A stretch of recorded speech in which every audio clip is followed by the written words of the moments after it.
Hi hello नमस्कार सर्वांना, स्वागत आहे आपल्या यूट्यूब चॅनलमध्ये, ज्याचं नाव आहे स्वाती लिटल वर्ल्ड. आज आहे माझ्या नंदूच्या बड्डे, माझ्या भावाचा आणि माझ्या नंदीचा एक दिवशी बड्डे असतो.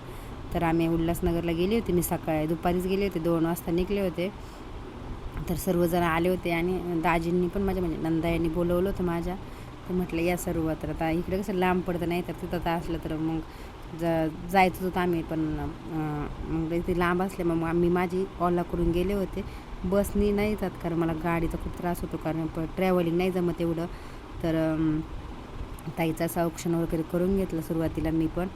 आणि ह्या हिरव्या साड्यावाल्या आहेत ना, ही त्यांची नंदनबाई आहेत सगळ्यात मोठ्या, आणि ही माझी लहानी जाऊ पण.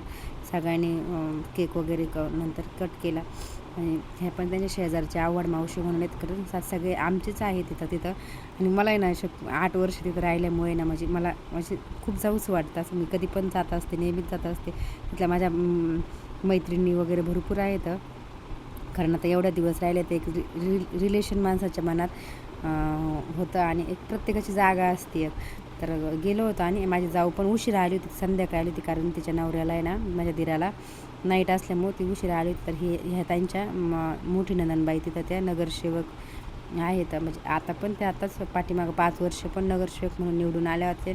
आता पण चांगल्या याने निवडून आल्या होत्या. तर त्यांनी पण भरपूर म्हणजे त्यांची फॅमिली सगळी तिथंच होतं. आम्ही पण तिथंच होतो पहिले, आता इकडे बदलापूरला घर घेतल्यामुळे इकडे आलो होतो. आणि बघा यशचं त्यांच्या कापायच्या आधीच यांनी केक खाल्ला सगळा. आणि लेकरांचा बड्डे असला happy birthday to you, happy birthday to you, happy birthday dear ताई, हॅपी बर्थडे टू यू. मला खूप उशीर झाला होता यायला. आम्हाला 12 वाजून गेले होते, 11:15 वाजले होते यायला. 11:30 निघलो होतो आम्ही. माझ्या दिराच्या मित्राची रिक्षावाला होता तो ना, त्याने रिक्षा आम्हाला आणून सोडलं. ते रिक्षावाला मित्र होता त्यांचा. त्याने तर यांनी ना मला नवीन ट्रायपॉड मागितलं होतं. मला माहीत पण नाही, कारण मी म्हटलं होतं मला ट्रायपॉड घ्यायचं आहे नवीन, कारण माझं पहिलं ट्रायपॉड आमच्या पोरांनी तोडून टाकलं. आणि मला नेहमीच आता गावाला पण न्यायचं म्हटलं, त्याचं फोल्डिंगचं होतं, पण त्याला आहे ना मी MC वगैरे चिकटून ते एकदम पॅक केलं होतं. तर असं नवीन असं ट्रायपॉड त्यांनी ऑनलाईन मागितलं आणि डायरेक्ट दारातच आल्यानंतर मी बघितलं. मग त्याला ते येऊपर्यंत मी काही खुललं नाही, कारण ऑनलाईनचं काम मला एवढं हे नाही. ॲमेझॉनचं प्रॉडक्ट हे म्हणजे त्याच्यावरून मी ॲमेझॉनवरून फसवाफसवीची नाही होत जास्त धंदे. पण बाकीचे एकदा आम्ही माझ्या वेदिकाच्या बाबाने आमच्या अनुभव घेतला तर असे 2000 एकदा ऑनलाईन काहीतरी मागवतलं होतं त्यांनी लॅपटॉपसाठी. तर असं त्यांनी फसले होते, त्याच्यामुळं थोडं त्यांचं ते येऊपर्यंत मी कधीच पार्सल खोलत नाही कोणतंच. तर छान होता, असं ट्रायपॉड घेतला होता. आणि मला लागणारच आता गावाला मला शूट करण्यासाठी.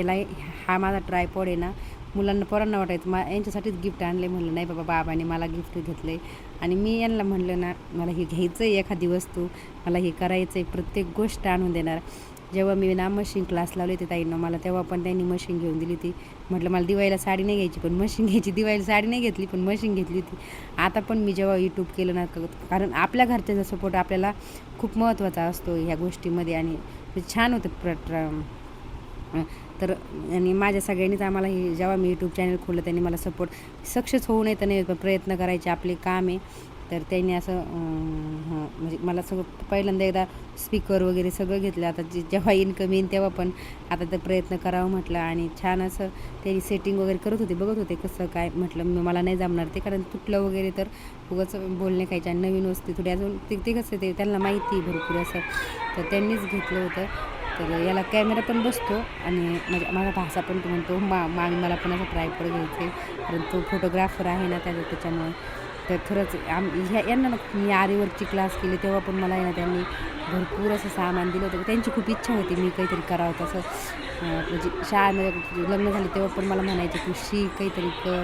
पण तेव्हा पण नाही करणं झालं माझ्याच्याने. मला कंटाळा येतं एक लग्न झाल्याच्या आधी शिक्षण आणि काही तेव्हा एकदा संसारात गेलं का माणूस, तर ते वेगळंच होतं. तर त्याला बघत होते कसं करायचं आहे काय, ते अटॅच करीत होते त्यांचा मोबाईल लावून मला सांगत होते असं हे कर तसं हे कर. मी त्यांचं चाललं होतं शूट घ्यायचं काम. मुलं पण मध्ये त्यांनी पोरांना पण कळतं. आता आई व्हिडिओ काढते तर म्हणते आई हे तुझ्यासाठी घेतलं आहे बाबाने. म्हणलं नाही रे तुम्हाला घेतलं आहे ते. म्हणतात नाही माझ्यासाठी नाही, आमच्यासाठी नाही आहे तुझ्यासाठी. हे बघा असं पूर्ण हे मागे पुढं खाली वरती कसा पण होतं. मी तरी पण म्हणायचे माझा व्हिडिओ असं मी तर भाजी वगैरे टाकायला गेलं ना तसं माझा व्हिडिओ दिसत नव्हता व्यवस्थित असा त्या ट्रायपॉडने दिसत. त्याची सेटिंग जरा वेगळीच होती. याला आवडायचंच नाही, पण त्यांचं घ्यायचं चाललं होतं आणि त्यांना ते जेव्हा वस्तू घ्यायची तेव्हा ते बरोबर घेते. तर मला असं सारखं त्यांना म्हणावं नाही लागत की मला हेच पाहिजे. एक नाही असं मी जर दुकानात गेली ना, मला जर म्हटलं ना मला ड्रेस वगैरे घ्यायचे तर म्हणत असतात घे तुला काय घ्यायचे तेवढे घे, असं त्यांचं हे असतं. आणि भरपूर अशी हाईट करून ते ट्रायपॉड खूप छान होता. म्हणजे मला खूप आवडला तो ट्रायपॉड, कारण मी कसं फोटोग्राफर वगैरे जास्त यूज करते ते ट्रायपॉडना. त्यामुळे म्हणजे हाईट वगैरे चांगली असते, कारण लग्नात वगैरे मोठे असे हे करावं लागतं, फोटो घ्यावं लागतं तसे उंचावरून तेव्हा. तर चला ताईंना व्हिडिओ आवडला असेल तर व्हिडिओला एक लाईक नक्की करत जा. चॅनलला नवीन असाल तर सबस्क्राईब पण करा विसरू नका. चला भेटूया उद्याच्या व्लॉगमध्ये. तोपर्यंत बाय बाय.